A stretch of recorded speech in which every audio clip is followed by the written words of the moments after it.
start the journey at the call. It's what we call the call. And it is an event, it is something that's happened to you. It may be a conversation, maybe you're sat down with your parents, whatever it might be. It was an event that changed something in you, that led you on a path, okay? And usually it's a path towards peril. You know, there's a challenge. You don't know it at the time. There's a challenge, an obstacle, but this is leading you. Something has happened that you go, right, I can see that then led me in this direction. For me, this was when I was like 17, 18, doing my A-levels. I'm not an academic. I could get by, you know, no worries, but you know, I'm no genius. And the academic system, a little bit like Adam, stuffy, lecture theatre is not really my scene. I was sporty. This is important to remember. I was sporty. I was an artist. I was a musician. I loved people, and I loved the outdoors. Okay. That was me, right? Looking at the world going, what do I do next?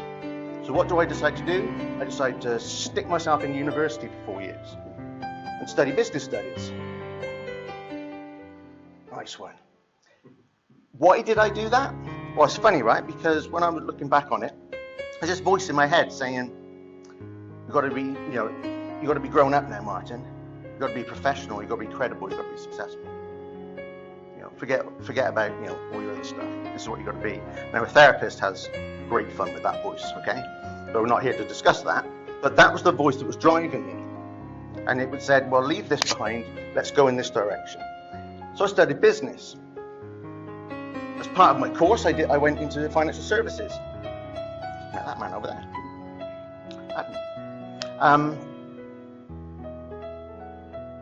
I then went back to the same company after I finished my studying.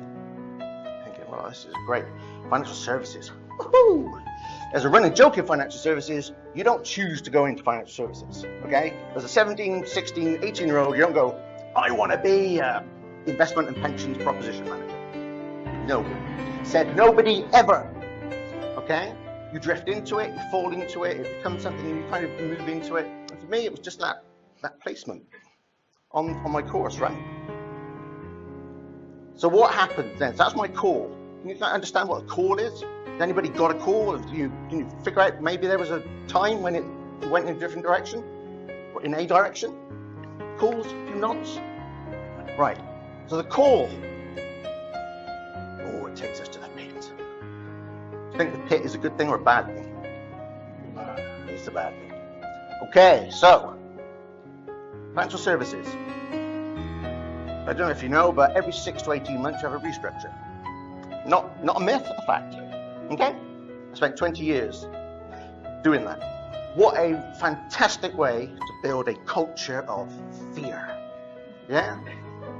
Looking over your shoulder constantly, because if you don't perform, if you don't put the hours in, if you don't put the work in, if you don't have more extra responsibility, the person next to you, when they come to the next cut, will get the job that you want.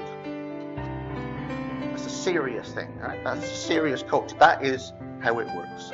And the thing is, if you get marked down on your performance review, you won't get a pay rise. You won't get a bonus, and you'll be the first one out. Now, ironically, that voice, be credible, successful, professional, I seem to kind of do it because I was secure in the roles. I was getting the promotions. I was getting extra responsibility.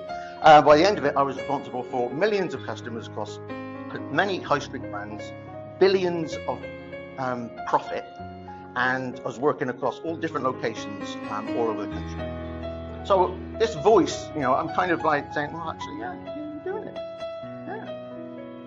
Comes at a price though, right?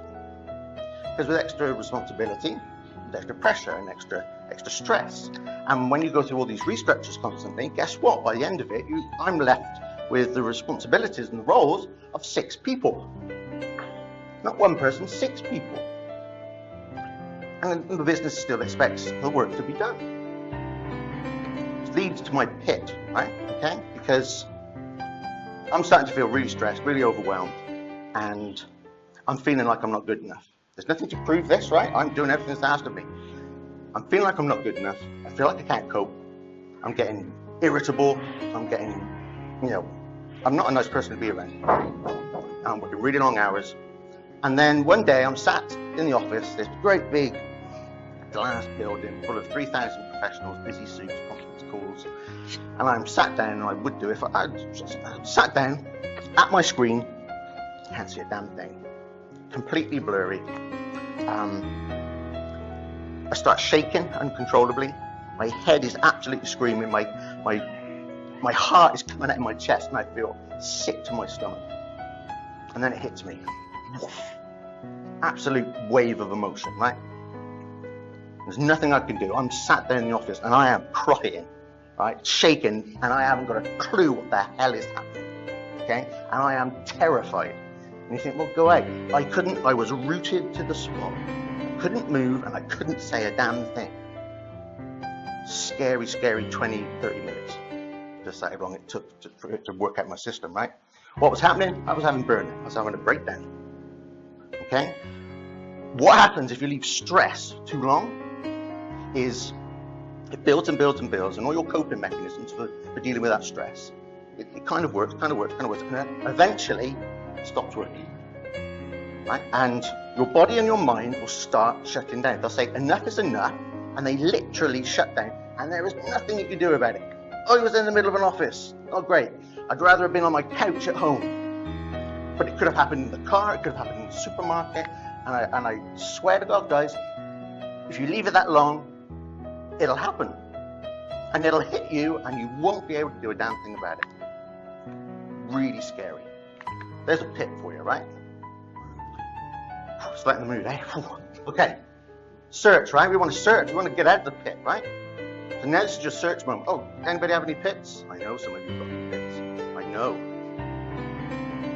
Right, what do we do after we've got, we're face down in the mud? Right, how are we going to get out of that? Just want to search. Search for answers, right? And for me, it was, yes, go to the doctors. Yes, you've got depression. Yes, you've got high anxiety. Yes, here's some antidepressants. Yes, go and, we're on now talking to the doctor, going to the doctors every 2 to 4 weeks. I'm going on the Together Trust, by the way, in Gloucestershire, second to none. Okay, they are amazing. They have saved my life. Okay, I went on all their courses. I know about low mood, stress, anxiety, sleep, mindfulness, 10 minutes. I went on some of the courses twice. I like them so much. I was now a mind of information. I knew what was happening inside my body. I knew what was happening outside of my body, and I knew how to kind of deal with it. Which is great, right? We're going on the search for getting answers. So, it's not such a bad tale. Well, work were amazing, right?